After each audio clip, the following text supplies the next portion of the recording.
Cervical spondylitis में कैसे कैसे सिम्टम आ सकते हैं। तो शुभम, इधर कुछ होता है यहाँ भारीपन, ये यहाँ तक आता है शोल्डर तक, कैसा रहता है यहाँ भारीपन भी रहता है? ये दर्द करता है, इसकी वजह से फिर ये मेरा दिमाग सुन्न सा हो जाता है। ठीक है, ये कान भी भारीपन लगता हुआ, यहाँ सब भारीपन महसूस होता हुआ आपको। चक्कर तो नहीं आता? धीरे धीरे बढ़ता रहता है, पर चक्कर नहीं आता। चक्कर नहीं आता बिल्कुल भी ना? चक्कर नहीं आता। अच्छा, कानों में कैसा महसूस होता है, कोई सनसनाहट जैसा? हाँ, जैसे कोई सन सन सी आवाज सी आती है। सन सन सी आवाज आती है।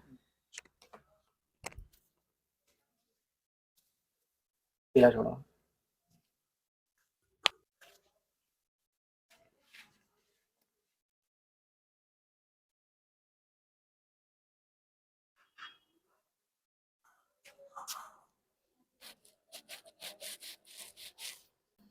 ढीला छोड़ना, ढीला ढीला।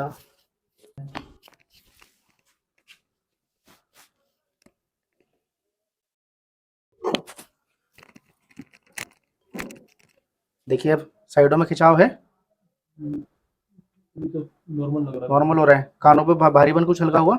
हाँ, कान में सही है। अब अभी कुछ महसूस, सनसनाहट कुछ? ना भी कुछ नहीं।